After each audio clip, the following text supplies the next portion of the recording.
eh, componentes internos del microprocesador son las áreas del procesador, ¿sí?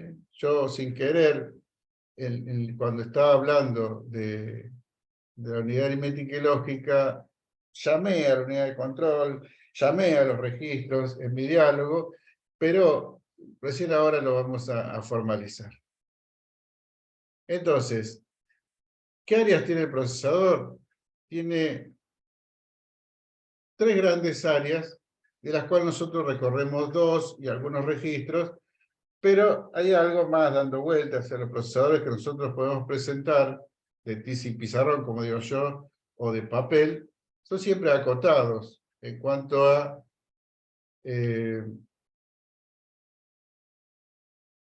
a su caracterización, porque estoy en un primer curso, ¿sí? Yo no podría salir con las unidades de punto flotante y las conexiones que tiene, y los buses que tiene, y jerarquía, porque realmente me perdería a mucha gente que por asustarse no seguiría cursando por un tema de no entender, pero le falta conocimiento. Entonces vamos a poquito. Aquel que se aburra, se desconecta y ya está, y después se fija si los temas que vio ya los conocía, y está muy bien. Gana tiempo para otras materias. Entonces, la unidad aritmética y lógica, tal cual se sintetiza así, va a ser la encargada de realizar operaciones aritméticas y funciones lógicas. Los registros internos del procesador son espacios de memoria, como dije, y los hay de dos tipos. Los hay dedicados y de propósitos generales, que va a ser la gran clasificación. La unidad de control es otra de las áreas que tiene el procesador y tiene funciones asociadas propias de las tareas que tiene que llevar adelante el microprocesador, entre las cuales está la decodificación. Y al final, solamente un breve comentario de lo que es un procesador dedicado, como para que tengan una idea de que también hay otro tipo de microprocesador dando vuelta que nos ayuda.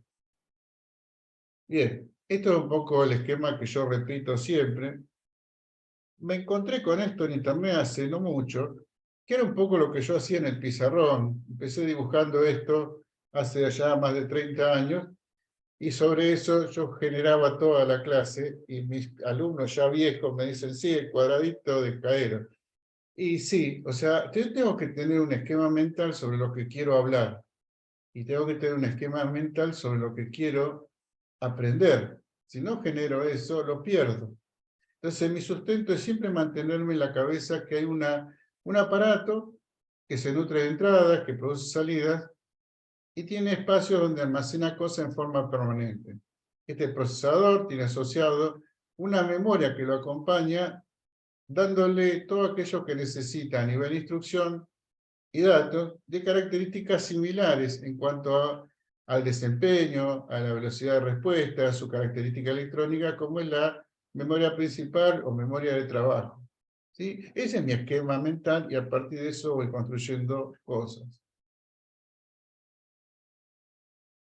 Este esquema es bastante viejo, bastante nuevo dentro de mi asignatura. Yo lo he puesto recién este año, pero está en muchos libros cuando uno habla de las unidades funcionales que tiene una máquina. Entonces, mi computadora tiene periféricos y tiene líneas de comunicación con el medio, con el mundo exterior. Y hacia adentro tiene una unidad central de procesamiento, una memoria y dispositivos o unidades funcionales de entrada-salida, y un sistema que los conecta a todos contra todos.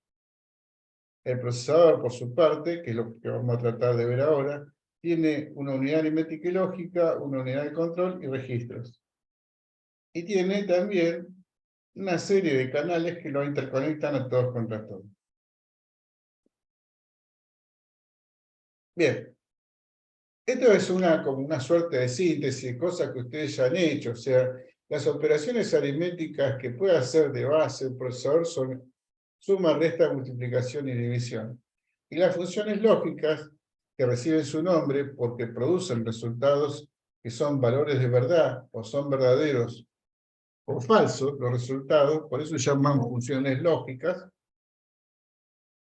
pueden tener origen en algo numérico, cuando realizan comparaciones, o pueden ser el resultado de nexos, cuando yo junto valores de verdad y produzco nuevos valores de verdad.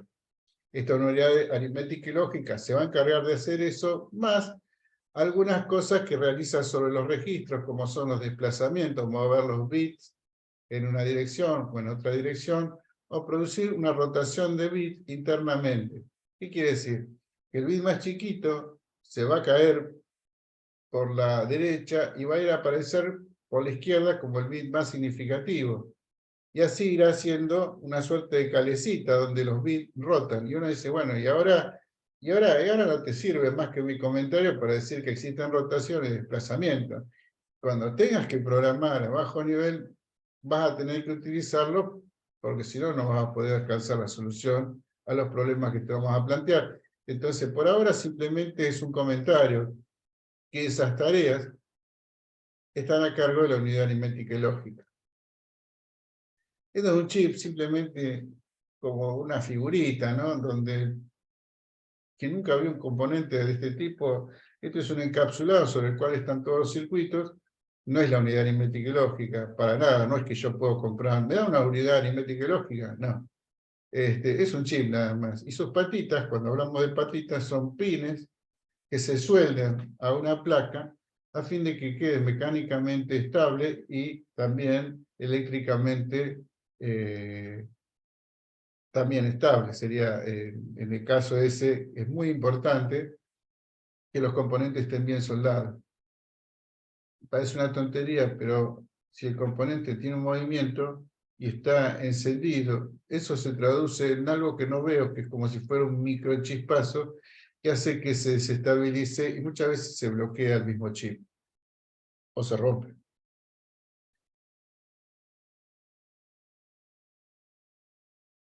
La unidad aritmética y lógica también se la conoce como ALU, y eso viene de la sigla en inglés, que es Arithmetic Logic Unit. Para mí la unidad aritmética y lógica. Si usted quiere ponerle ALU, ponga Arithmetic Logic Unit. Y en su interior, o sea, en su área, tiene circuitos digitales que realizan las operaciones aritméticas y lógicas entre dos operandos. Realizan las multiplicaciones y restas a través de sumas múltiples o de complemento. Eso suena bastante piola a nivel abstracto de matemática, pero en realidad usan otras cosas como sumas y desplazamiento para hacer esas operaciones.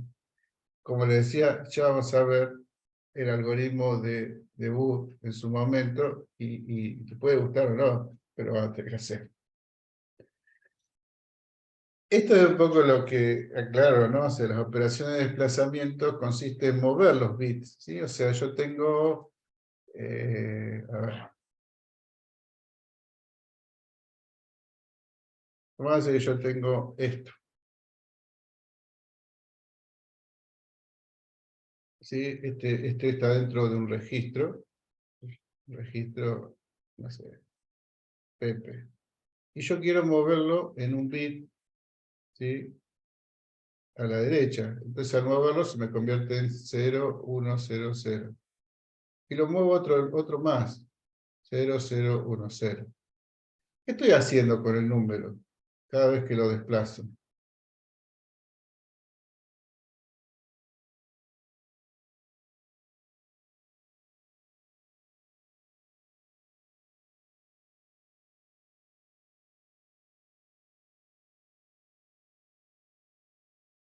Lo cambia, lo achica, lo está achicando, sí, está bien. Cambio su valor, modifico su valor, estoy dividiendo por cuánto.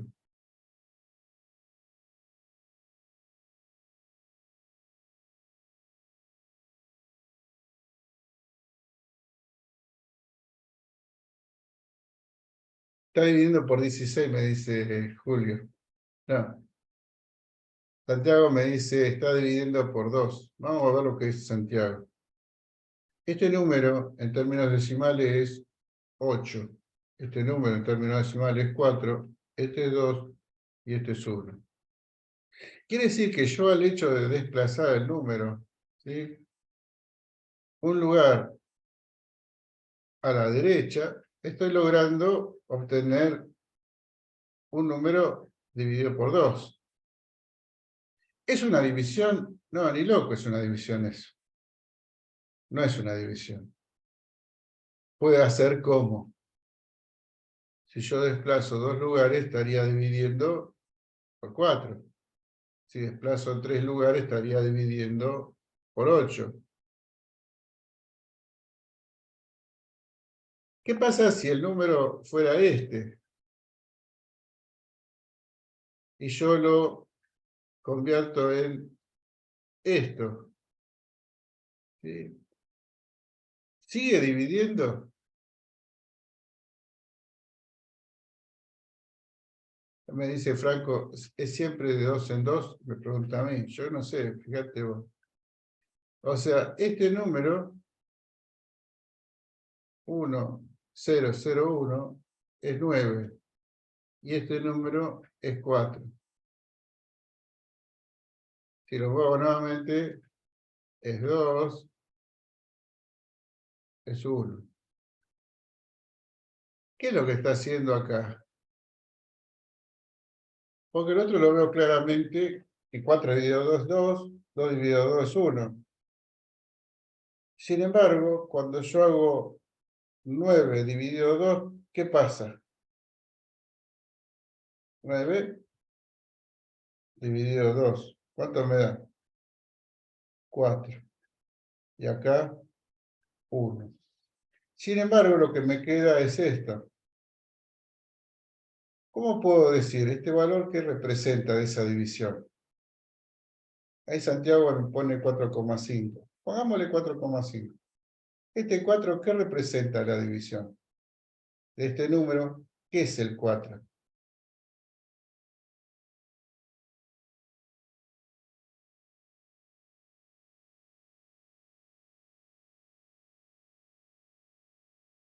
La parte entera.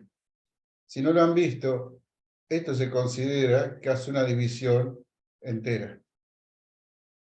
Y la fracción, y la perdiste, pues está haciendo una división entera. ¿Es una división? No, no es una división, es un desplazamiento en un sentido, ¿sí?, derecho que produce un resultado equivalente a lo que sería una división. No más que eso. Ahora, si el mismo valor, 8, en vez de moverlo para la derecha, lo moviera en un bit hacia la izquierda, me quedaría 1, 0, 0, 0, 0. Si este es 8, ¿este qué número es? 16. Si lo muevo uno más, 32. O sea que moverlo para la izquierda sería como que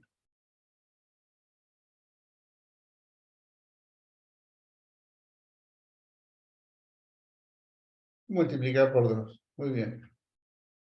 O sea que yo he logrado con ese desplazamiento hacer posible que mi máquina obtenga un resultado equivalente a una división entera, a una multiplicación por 2. ¿Es una multiplicación por 2? No, es un desplazamiento, pero súper veloz respecto de lo que después vamos a ver como operación de división. La división que apela a registros internos a través de instrucciones que están predefinidas en el procesador son más lentas que estas. Entonces, a veces, en algunos lenguajes, incluso de alto nivel, se permite hacer estos shifts, estos desplazamientos en un sentido y en el otro, que hace posible que yo esté operando rápidamente como si fuera, por eso aclaro, como si fuera, así como la resta la transformo en una suma y hace como si estuviera sumando, pero la resta nunca va a ser una suma y el corrimiento tampoco va a ser una división o una multiplicación. Lo otro que aparece, bueno, como rotación, involucra que los bits, para los que no me entendieron, ¿no?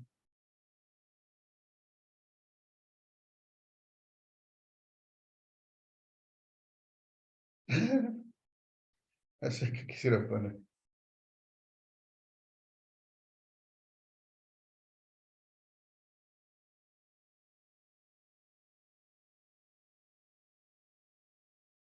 No sé, ponen cada cosa. Hola mundo. Yo le voy a poner hola mundo. En una rotación, por ejemplo, ¿no? De los bits, por ejemplo, supónganse que yo tengo un número que es este. 1. A ver. Y lo quiero rotar. ¿Sí? Lo voy a rotar. ¿Sí? El sentido sería irme a la izquierda. ¿Sí? Y el bit más significativo, rotar a la izquierda. ¿No? Un roll. Esto de left, esto de rotar. Entonces, cuando yo voy a rotar, no se va a perder ningún bit. Cuando yo desplazaba y este 9 lo transformaba en 4, este bit se desaparecía. En la rotación, lo que hago es desplazar tantos lugares como quiera, ¿no? Este bit más significativo se convierte en el menos significativo. 1, 0, 0, 0, 1, 0, 1. Si rotara otra vez, tendría 0, 1, 0, 0, 0, 1, 0, 1. Esto en general, así puesto en el aire, no dice nada.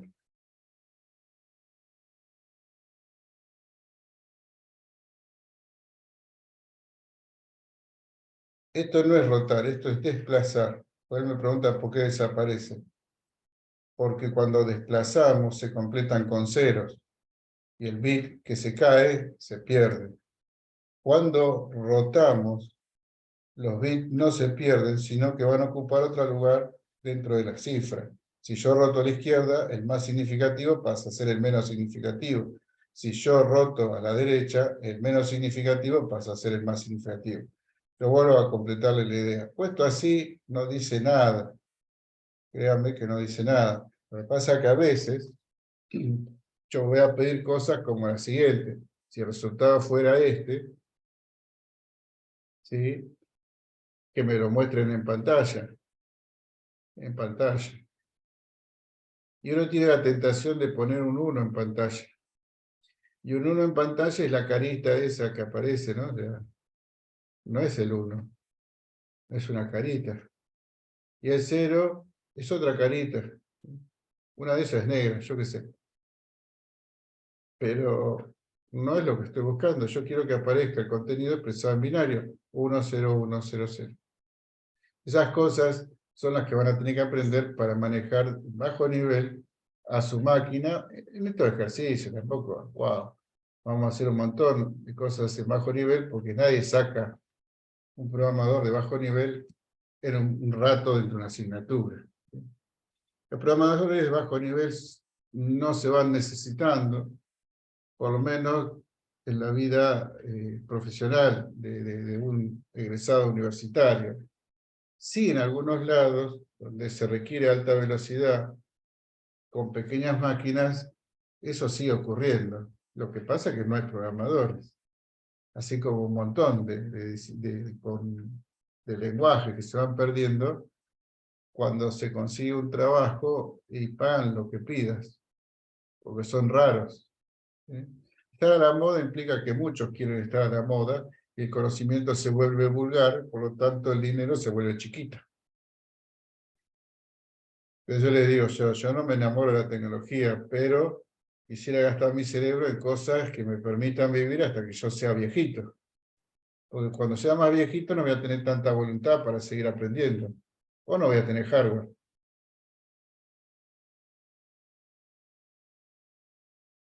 Entonces, esto ya les digo, hay muchas cosas que enunciamos en los primeros semanas y quedan ahí, pero después se van a realmente reafirmar. Lo de desplazamiento es fácil mostrar cómo incide y cómo se puede aprovechar. Lo de rotación todavía no se ve, pero es eso, no se pierden los bits, sino que va cambiando de lugar.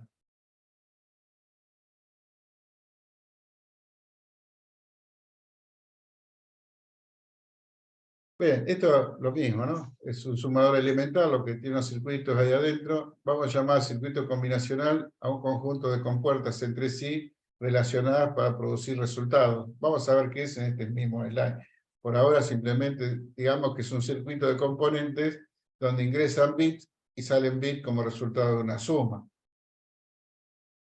También saldrá un acarreo, que es el que se constituirá en el bit más significativo de una suma.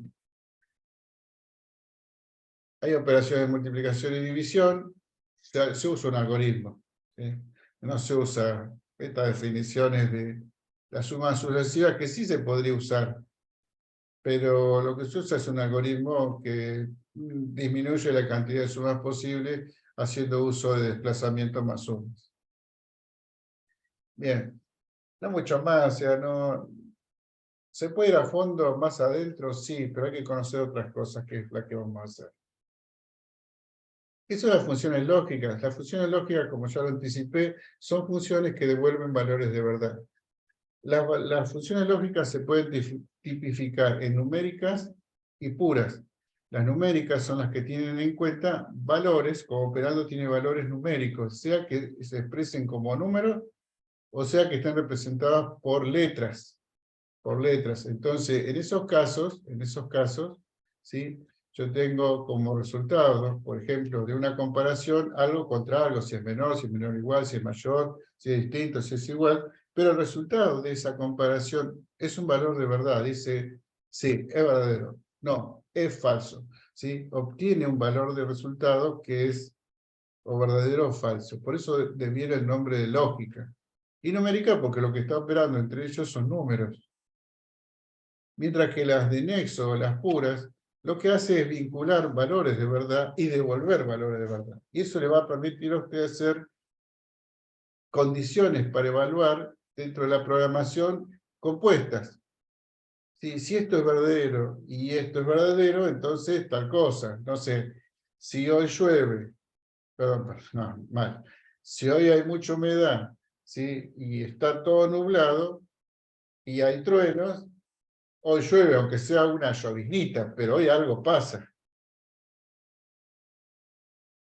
Ese tipo de nexos son muy útiles para no estar preguntando sí, entonces sí, entonces sí, entonces sí, y eso, llevado a la práctica, el programador les ahorra estar tipeando tantas cosas que se repiten. Entonces dice sí, esto y esto, entonces tal cosa. O el o, si ocurre esto o esto, hacemos tal cosa, o el o exclusivo que ocurre una cosa o la otra, pero no las dos simultáneamente. Es un poco lo que aparece ahí como los operadores más básicos a nivel función lógica, como puede ser el XOR, el AND, el OR y la negación. A partir de eso se hallan todas las otras funciones lógicas que puedo usar como nexo. Bien, vamos a hacer nuevamente hincapié en esto más de una vez, porque después hablan cualquier cosa, o sea, no, yo lo vi en un tutorial de Pepito, Pepito el Grande, Pepito Computadora, y entonces yo me mato hablando de gusto, flaco. Las operaciones lógicas y las operaciones lógicas numéricas tienen en común en que tienen valores de verdad como resultado. Se diferencia en que uno opera con valores de verdad, como son las lógicas puras, mientras que las otras operan con valores numéricos y devuelven un valor de verdad. Lo que aparece ahí abajo es la representación gráfica de estos pequeños, ¿sí? Pequeños operadores lógicos como son el AND, el OR y la negación. Es muy común cuando uno pregunta qué es una compuerta lógica que le dibujen estas cosas. Y no es eso. Eso es la representación gráfica de lo que sería una compuerta lógica. ¿Y qué es una compuerta lógica? Una compuerta lógica es un dispositivo físico, ¿sí? Es un dispositivo electrónico físico, o sea, lo puedo tocar, cuyo comportamiento responde a una tabla de verdad. Y en la tabla de verdad se expresa o una I, o una O, o una XOR, o una negación. O sea, quiere decir que alguien construye un dispositivo cuyo comportamiento se conoce por construcción y resuelve cosas. ¿Qué resuelve? Ser una AND, ser una OR, ser una XOR. Cuando nosotros en realidad estamos jugando con circuitos a nivel digital, nosotros en realidad estamos ejerciendo y ejercitando esa área lógica en nuestra cabeza. Cuando jugamos con compuertas, no puedo estar soldando y viendo a ver qué pasa. Ojalá pudiera dar para eso, pero el ámbito no permite eso, y tampoco la orientación que tiene su carrera. Tal vez en curso superior se pueda hacer una optativa donde uno le meta mano al soldador y pueda hacer todas estas cosas y generar cosas más ambiciosas que estos ejercicios que vamos a resolver nosotros, ¿no? Entonces hace un dibujo equivalente a lo que sería en la realidad para ver si lógicamente está comprendiendo cómo obtener una solución de hardware a partir de un enunciado de un problema en forma narrada. Por eso sí insisto, nosotros la materia llevamos a síntesis de circuitos porque no me interesa que ustedes hagan circuitos, sino que entiendan los enunciados y generen soluciones. Me importa mucho que ejerciten la parte de entender lo que se les dice o entender lo que leen. Y bueno, y avisparse cuál es la solución. Bien, entonces, las lógicas puras tienen que ver con operadores de nexo, el AND, el OR, el XOR, toman valores de verdad, los juntan y devuelven valores de verdad. Las numéricas son operadores de tipo de comparación, mayor, mayor igual, menor, distinto, igual, toman valores numéricos como insumo y devuelven valores de verdad.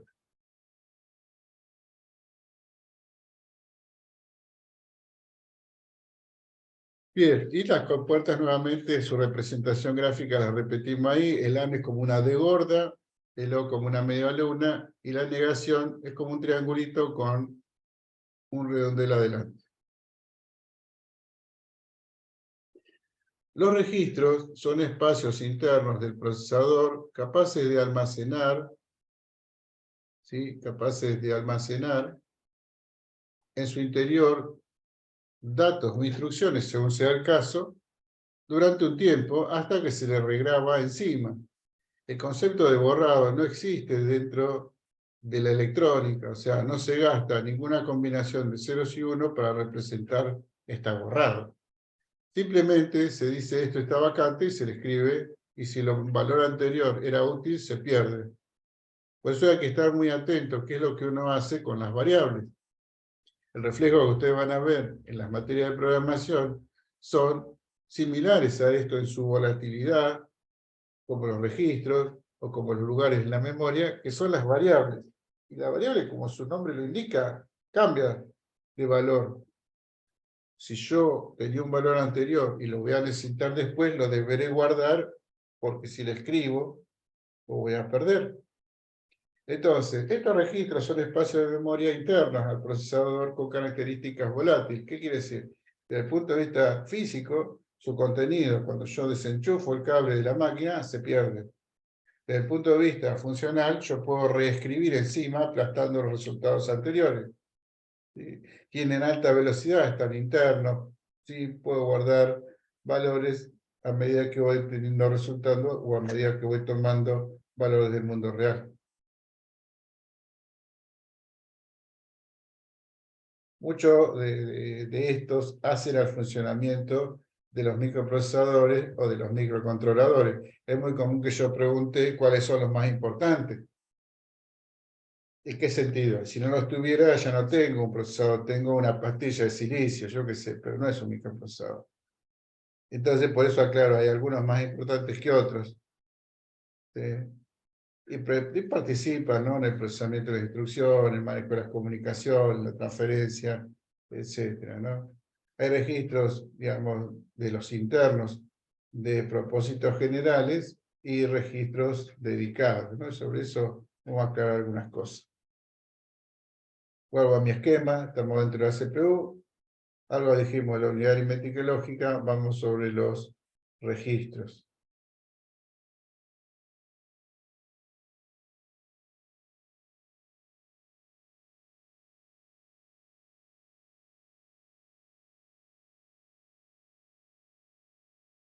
Los de propósitos generales, ¿sí? Su designación, los que nosotros ponemos en los slides, los que nosotros usamos, responde a la familia Intel.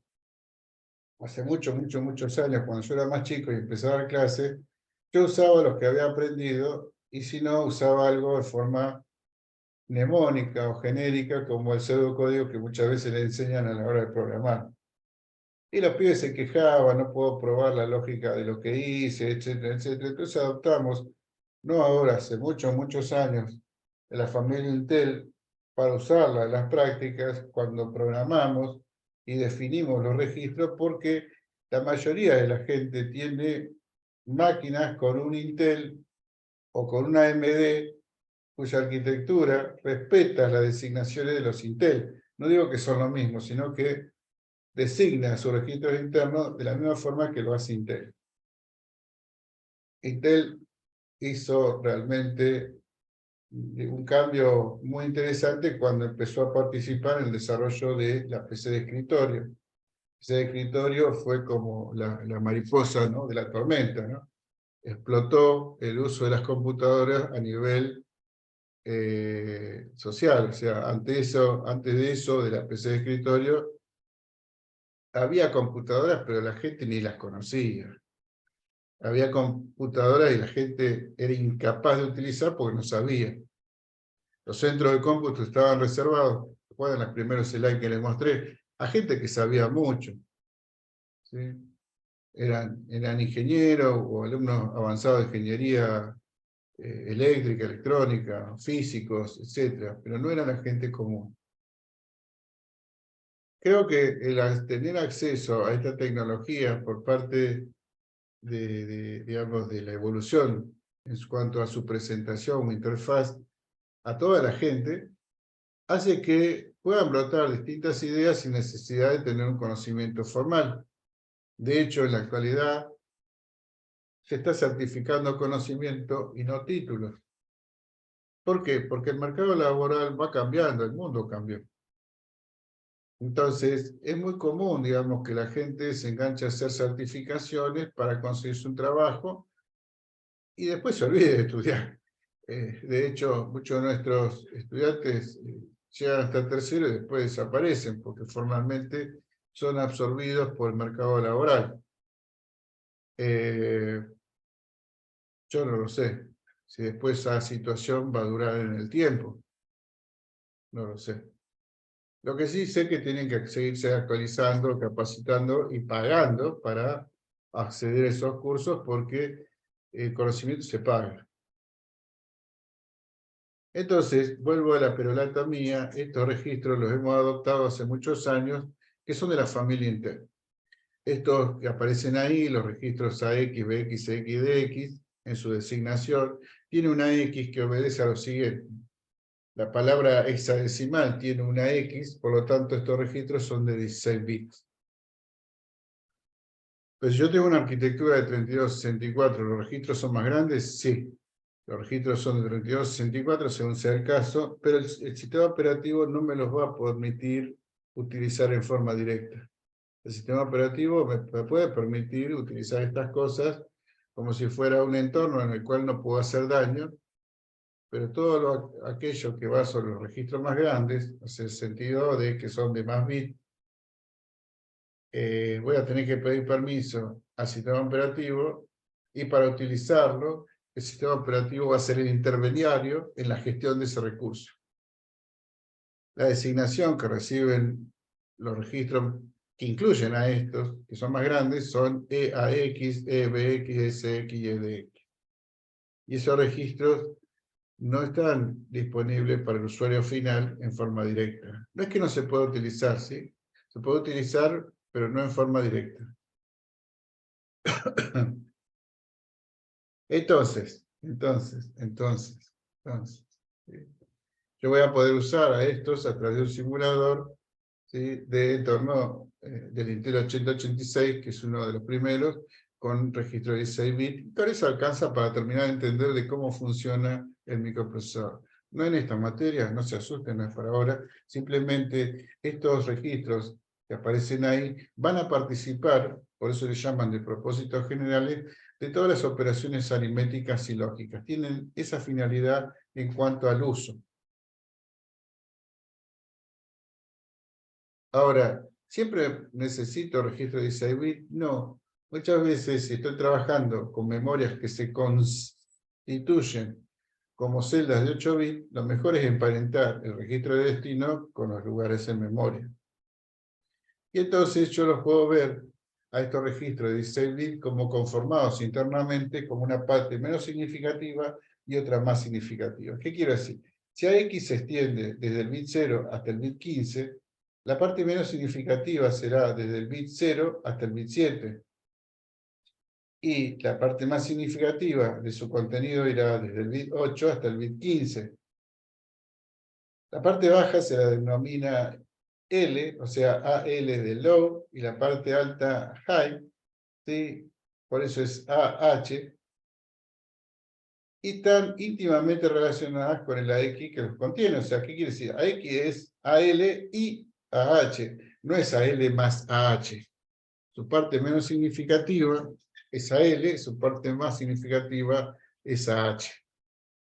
La forma de expresar A, B, C y D, Intel la definió a partir de ciertos mnemónicos, o sea, son nombres que son, o rótulos que son fáciles de memorizar, herencia de muchos otros procesadores previos, ¿no?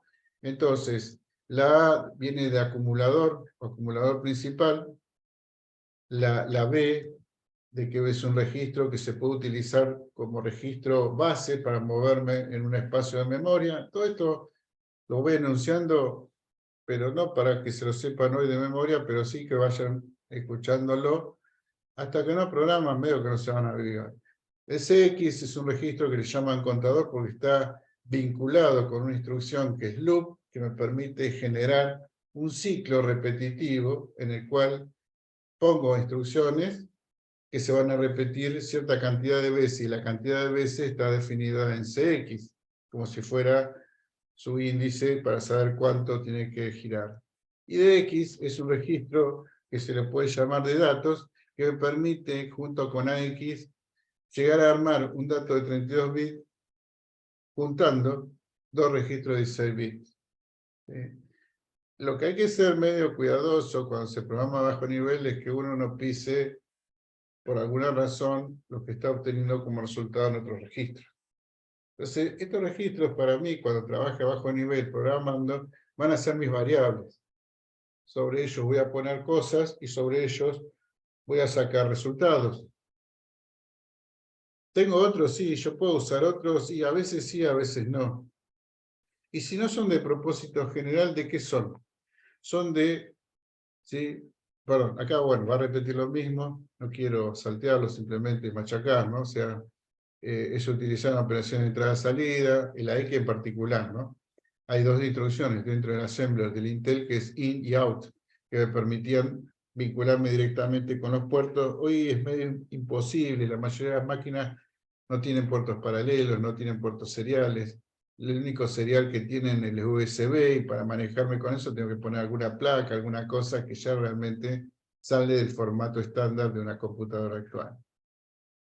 Eso es una gran desventaja porque era de mucha utilidad con los estudiantes que compraban un LED, lo enchufaban y podían encenderlo y apagarlo, y veían que lo que estaban haciendo como programación se podía traducir en un fenómeno en el exterior. Hoy no lo pueden ver. Entonces, este registro participa de ese tipo de operación y no otros, ¿sí? Y también, bueno, es el que se usa por default para multiplicar, para dividir, y no otros. ¿Por qué? Porque el que fabricó el Intel lo hizo de esa forma. Hay muchos por qué que no tienen solución más que la que indica el proveedor, que dice, mira, yo lo hice así, si no te gusta, usa otro procesador. Y como eso hay muchas cosas en las cuales no somos dependientes de la tecnología. Por eso es importante tener soberanía tecnológica y generar tecnologías propias. Si no, somos usuarios de otros, así de cortito, o sea, somos dependientes de otros y no tenemos independencia. Sí es importante la independencia, qué sé yo, está muy devaluada hoy en día, ¿no? El registro BX es conocido como registro de base y es el único que se puede utilizar para el direccionamiento dentro del área de datos. ¿Por qué dice que es el único? Es el único de los de propósito general. hay otros registros índices ya dedicados que se usan solo para eso. Y este va a permitir a mí manejarme en un espacio de memoria en el cual en tiempo de ejecución el sistema operativo me dice dónde me dejó los datos. Este registro CX, como ya anticipé, está vinculado a la función loop.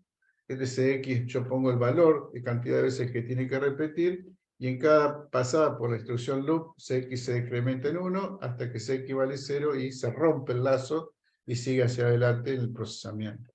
Y el de X, lo que yo decía, ¿no? Me permite armar un dato más grande, siendo la parte más significativa del número de X, y la más chica a X. Y con eso yo puedo hacer una división, ¿sí? O una multiplicación de obtener cifras más grandes.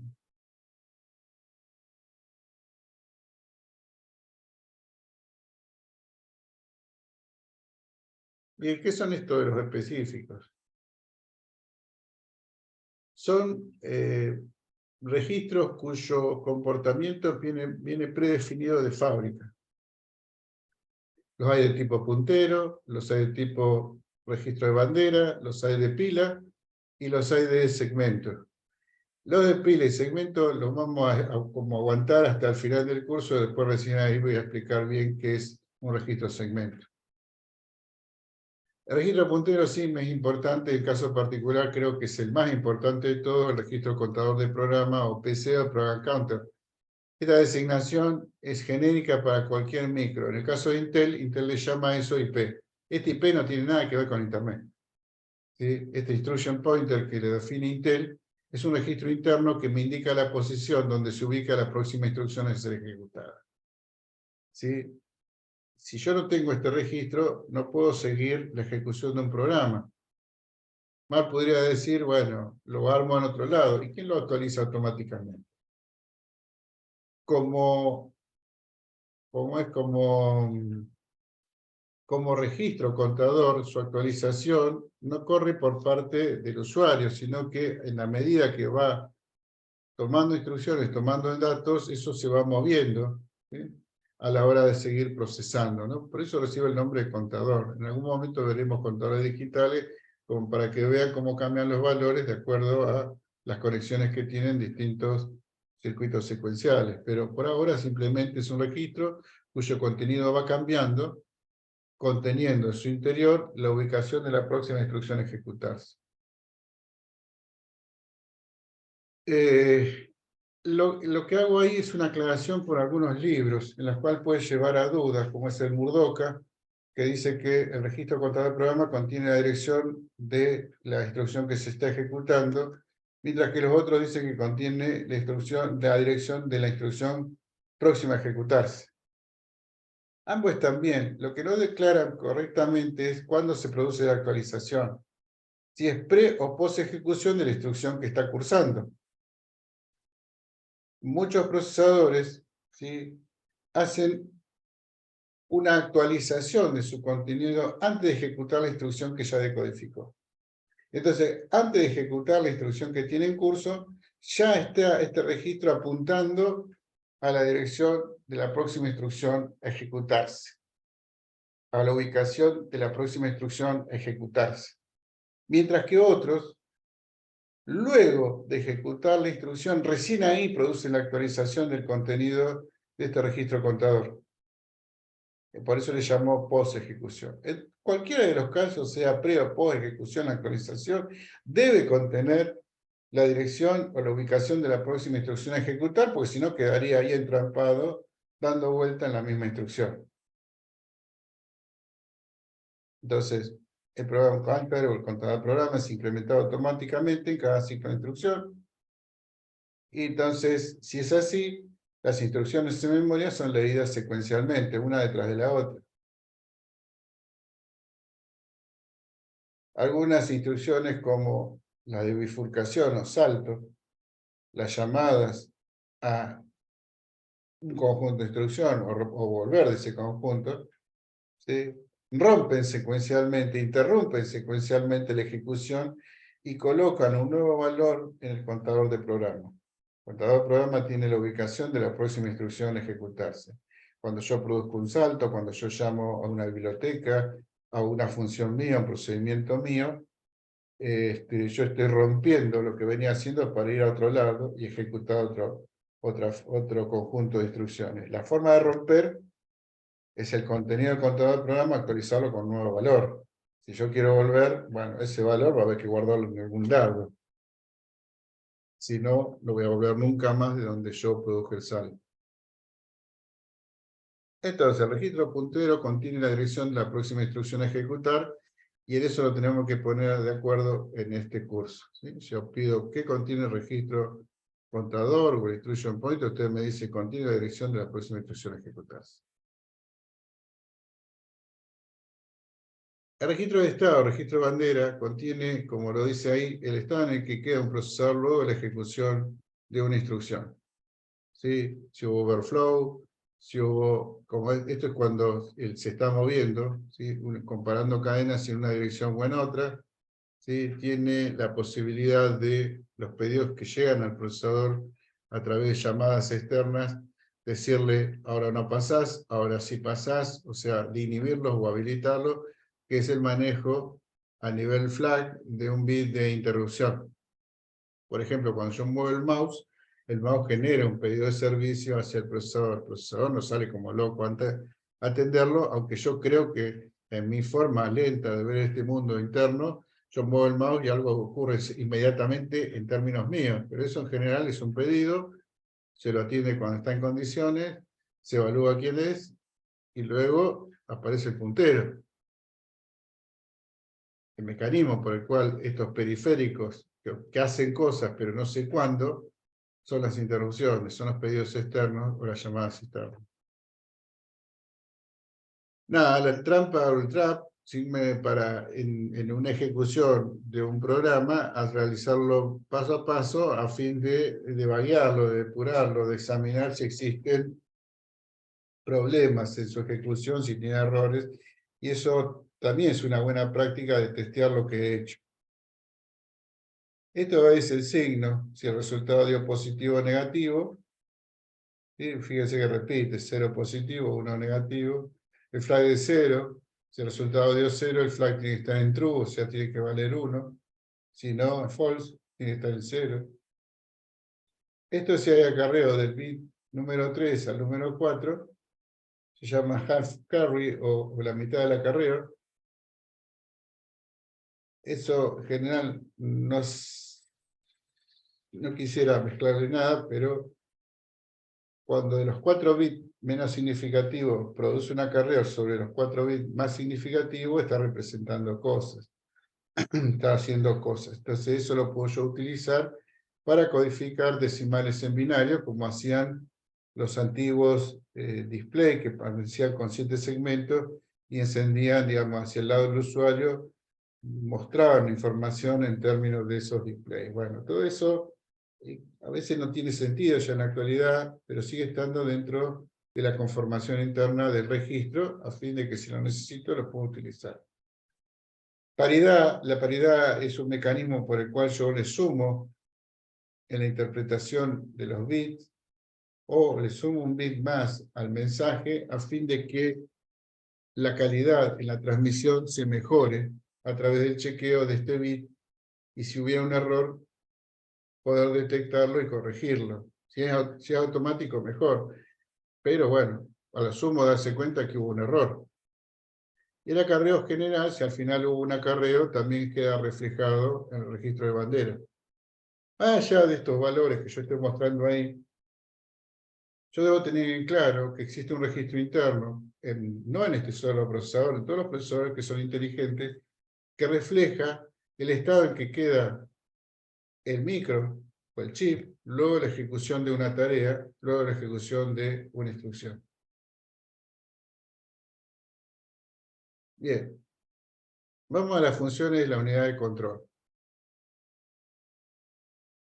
La unidad de control tiene asociada al menos 3 funcionalidades, 3 tareas, ¿no? La unidad de control tiene a su cargo la forma en que se va a comunicar el micro con todo lo que lo rodea. Por eso decimos que interviene en el control de las comunicaciones para que sean confiables y autónomas. También es tarea de él, a partir de un registro interno, que es el registro de instrucciones, tendrá la capacidad de decodificar, ¿sí? De entender de qué va esa colección de ceros y unos, si la comprende, porque está definida dentro de un chip de memoria de instrucción, o no lo comprende y genera un pedido de ayuda a forma de error. Esta instrucción no la conozco, esta instrucción no está. De encontrarla, ¿sí? Va a recuperar todas las tareas que hay que hacer para llevar a la práctica esa instrucción. Y lo otro es determinar el ritmo de ejecución propio y hacia otras unidades. Entonces, estamos en la unidad aritmética lógica, los registros, estamos en la unidad de control. Bien, la unidad de control la puedo ver así, como un diagrama en bloque, que se alimenta de los registros de instrucción, que tiene banderitas que le llegan para decir qué es lo que tiene que hacer, tiene un reloj, genera señales de control hacia el mundo exterior y recibe señales de control del bus del sistema. O sea, tiene un feedback a fin de asegurar el comportamiento de otras unidades periféricas al procesador en el momento que quieren comunicar cosas, ¿sí? Quieren leer, quieren escribir. Bien, entonces, ¿de qué va esto el control de las comunicaciones para que sean confiables? ¿Sí? Cuando un programa usuario, ¿sí? Se debe ejecutar, lo que tiene que tener en claro, por todo lo que he dicho, que ese programa no está en el interior del microprocesador. Está en un espacio de memoria de trabajo, ¿sí? Cuyo contenido, ¿sí? Está ocupado por cada una de las instrucciones del programa que quiero ejecutar. Por lo tanto, si yo quiero procesar ese programa usuario, debo ir a buscarlas casi continuamente al espacio de memoria de trabajo. ¿Por qué necesito ese espacio de memoria? Porque internamente los registros no me alcanzan para tener internamente un programa y mucho menos una colección de programas.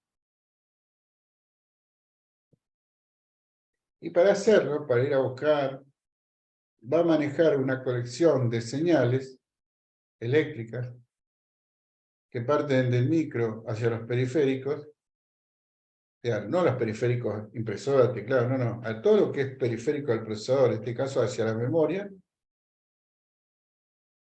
y van a formar parte de lo que vamos a llamar bus de control. Por ahora son señales eléctricas que lo van a ayudar a que la comunicación se realice con mucha confianza, o sea, que sea confiable y que sea autónomo.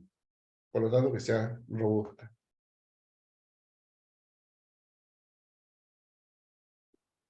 Yo no quiero que mi máquina necesite de una supervisión humana, no necesito tener dudas sobre los resultados, como ya hablamos en el momento de la información. Yo quiero que, en lo posible, automatizar el procesamiento de los datos. Si no fuera así, no estaríamos usando computadoras. ¿Qué decodificar? O sea, primero, vuelvo a la slide anterior, no se pierden, es controlar las comunicaciones para que sean confiables. Que sean autónomas, que sean confiables, que no intervenga el ser humano. Es muy importante que maneje las líneas de control, va, viene, tratando de que esa comunicación ocurra y que ocurra exitosamente. Lo siguiente es la decodificación de instrucciones. Yo tengo un algo que viene del mundo exterior como una cadena de ceros y unos, una cadena de bits, se almacena en una memoria interior, por ejemplo un registro de instrucciones, y se produce un fenómeno de comparación entre lo que vino de afuera respecto a lo que tengo almacenado en una memoria permanente de instrucciones que está dentro del procesador. Si en la comparación de lo que trajo de afuera con lo que tiene adentro se produce un macheo, una coincidencia total, quiere decir que esa instrucción la puede reconocer como propia y puede recuperar todas las tareas asociadas para resolverla. Si no hay una coincidencia total, debe reintentar porque está asumiendo que hubo un problema de lectura de los ceros y unos que venían de afuera. Los reintentos no son por siempre, ¿sí? Llega un momento que descarta el problema de transferencia y no logra corregirlo y genera un mensaje de error hacia las capas superiores, en particular al sistema operativo. Mientras dura este proceso de decodificación, el registro de instrucción mantiene la instrucción en curso mientras el contador de programa actualiza su contenido apuntando a la siguiente. ¿Sí? Apunta a la posición de la siguiente instrucción en memoria.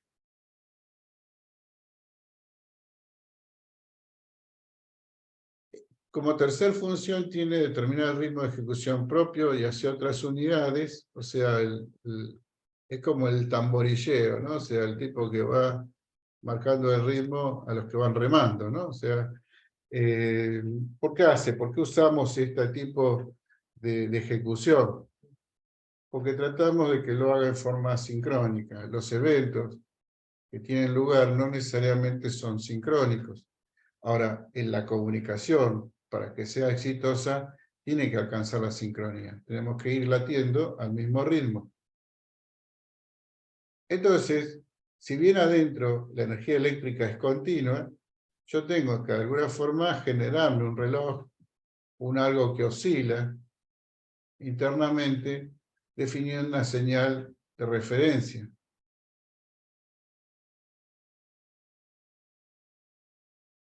¿Qué puede pasar cuando yo armo un circuito que va a oscilar, generándome una señal repetitiva? Que eso se caliente. Se calienta al punto que empieza a producir un corrimiento, un desplazamiento de la frecuencia de oscilación, propio por el calor, ¿eh? Entonces la mayoría de las máquinas tiene en sus circuitos cristales de cuarzo, que uno los ve como unos dispositivos plateados que tiene soldado, y permite sintonizar la frecuencia del reloj. De esa manera, tener un buen reloj patrón es recontra útil, no solo para manejar la hora de la máquina perfectamente, sino para que los ritmos de los osciladores que se tomen de base de ese reloj patrón estén en fase, no sufran corrimiento, no sufran diferencia, y van a hacer posible que ensamblen correctamente los momentos a la hora de intercambiar mensajes entre dispositivos.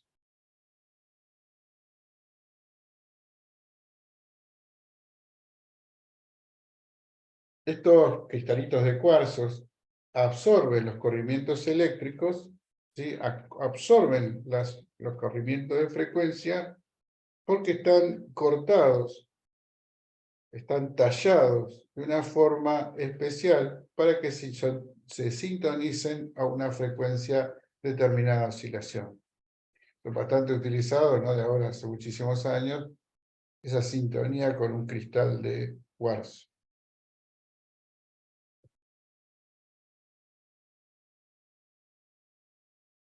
Por lo tanto, el micro tiene una unidad de control, una unidad aritmética y lógica y registros.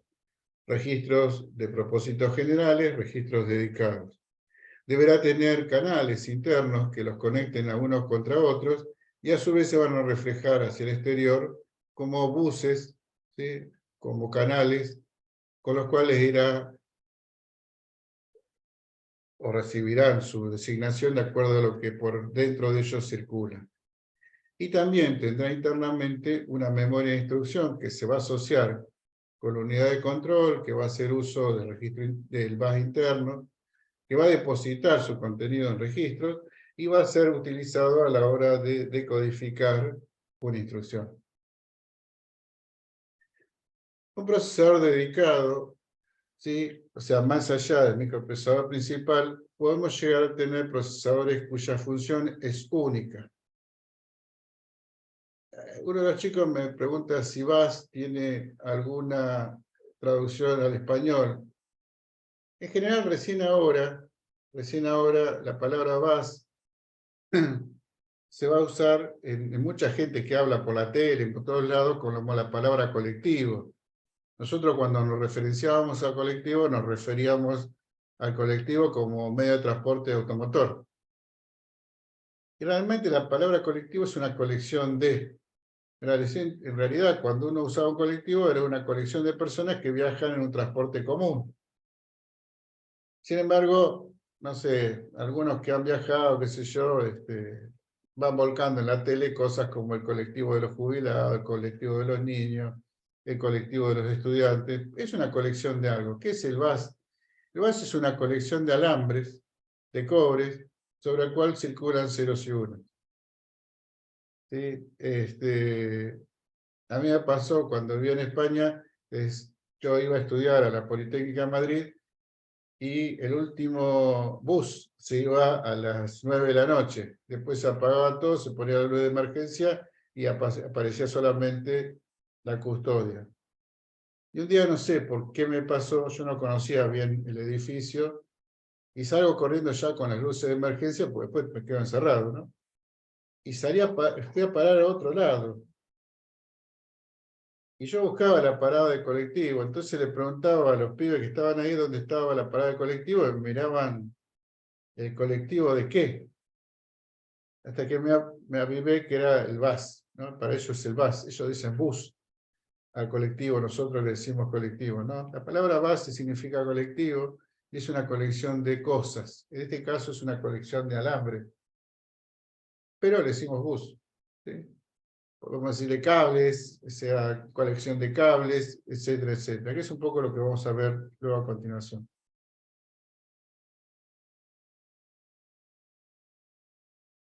Un procesador dedicado, yo lo traigo acá simplemente para comentarlo, que más allá de lo que uno puede llegar a pensar, no existen solamente procesadores principales, no sé, AMD Ryzen tanto, Intel i9, etcétera, etcétera, ¿no? Sino que también hay microprocesadores con capacidad de procesamiento, con registros internos, con registros de estados, con contadores, etcétera, etcétera, capaces de hacer una tarea dedicada. Eso lo empezamos a ver cuando empezamos a incluir dentro de la PC de escritorio funcionalidades que antes no tenía. Por ejemplo, de golpe le pudimos poner un micrófono y un parlantito, y le poníamos y le calzábamos una placa que hoy en día es un chip.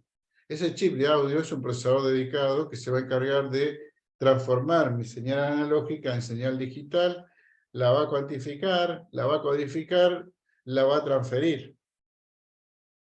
De igual manera, cuando está reproduciendo audio, ese chip se va a encargar de convertir el valor digital almacenado en una salida analógica y yo voy a poder escucharla en el parlantito, ¿sí? O en las bocinitas que tienen las notebooks o donde sea, ¿no? ¿Y por qué? Porque el dispositivo ese nace con esa funcionalidad, o sea, no es que mañana lo puedo usar para video. ¿Y por qué lo necesito? Porque si no, la tarea la tendría que llevar adelante el procesador principal. Y como es tan flexible, la tendría que realizar por software. ¿Se puede hacer? Sí, se puede hacer. Todo se puede hacer. Pero qué mejor que un procesador dedicado para que lo haga en términos de complemento de lo que es la función del procesador principal.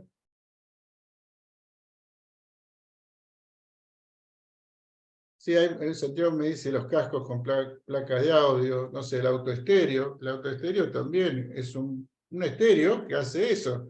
Y la controladora de un lavarropa, la controladora de un horno microondas, o sea, nadie piensa ese procesador para que haga Word, Excel, PowerPoint, o sea, saben que eso nace con esa función dedicada. En el último tiempo, en los últimos tiempos nosotros estamos trabajando desde el año 2013, más o menos, los últimos 10 años, como pasa el tiempo. Hoy se habla ya de sistemas empotrados, sistemas embebidos, como pequeñas placas inteligentes que se ponen en dispositivos más grandes, ¿no?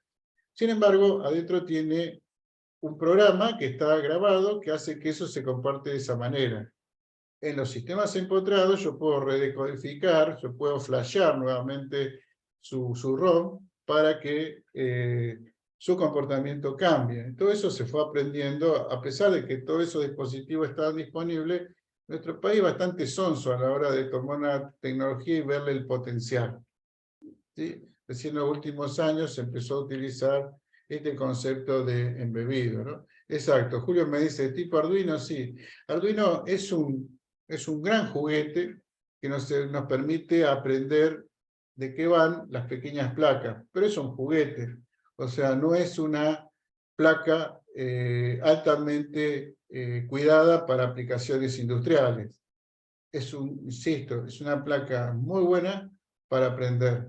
Y esa prueba de brutos, ¿sí? Yo soy un bruto que lo enchufo todo a 5 volt, pero todas las cuestiones que andan dando vueltas no funcionan a 5 volt. La tendencia es que funcionen a menos voltaje, porque a menos voltaje consume menos energía, disipa menos calor, se puede integrar más capacidad. Entonces es muy común que con el tiempo empecemos a ver cosas que trabajan en 3,3, 3,2, 2,8 volt. O sea, y yo estoy acostumbrado a enchufar el mismo cable que le enchufo al celular a eso y vuela todo por los aires, ¿no? Entonces, Arduino es una gran ayuda para aprender, ¿sí?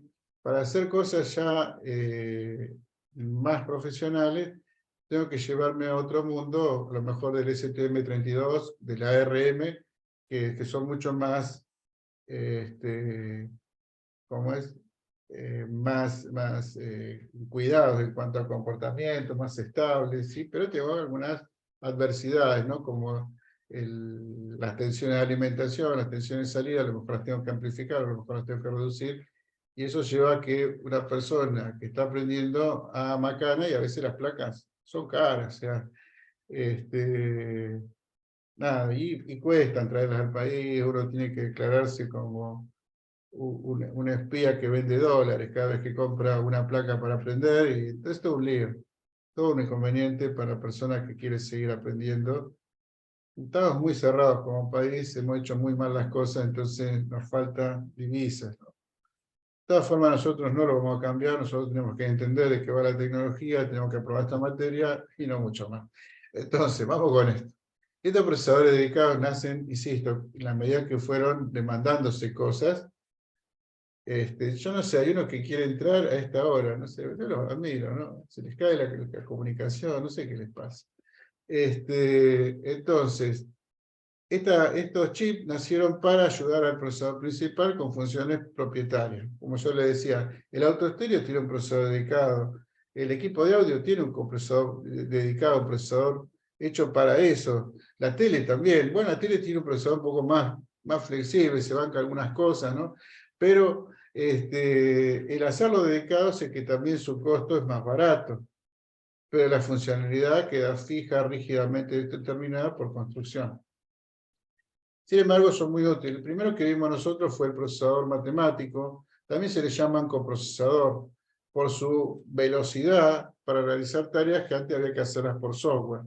Los procesadores matemáticos eran tan útiles que con la construcción de las PC de escritorio había un zócalo. O sea, un zócalo es un elemento sobre el cual yo enchufo, ni siquiera yo clavo el procesador, y al lado había otro zócalo para poner el coprocesador matemático, y eso le da una potencia realmente importante a la máquina. Al punto que con el tiempo, con los niveles de integración, de poner cosas dentro del mismo encapsulado, ese coprocesador matemático está incrustado actualmente dentro de los procesadores de propósito general. Desventaja, queda rígido en su comportamiento en el tiempo y no lo puedo cambiar. Nada, esto repito lo nuevo, facilitar el trabajo del micro, incorporar procesador dedicado, placas de video, mejorar las operaciones de cómputo, etcétera, etcétera, etcétera. Bien, llegamos al final. La semana que viene estaremos con el otro slide, así que